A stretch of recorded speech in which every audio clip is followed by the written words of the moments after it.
Here's how to set up a new design file within AutoMed. The job number, spool number, and the drawing reference are all mandatory information boxes that need to be completed.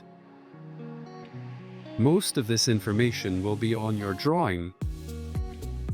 Add the drawing revision number here and update the client here. The job number box will become a folder in the system, so if you want to add files to the same folder, use the same job number. You can set the job number and client defaults from the main screen by selecting the Settings button and adding information here.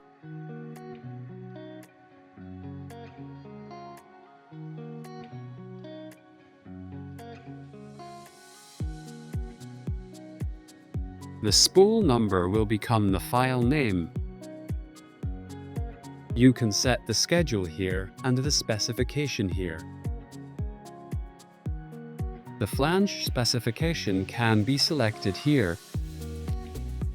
This will define your start and end flanges.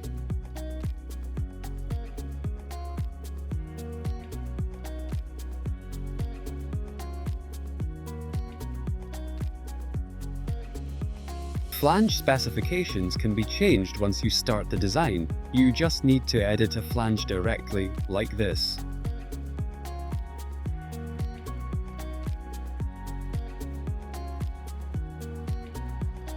And finally, the units can be changed here. You have the option of millimeters, decimal inches, fractional inches, and 30-second fractional inches.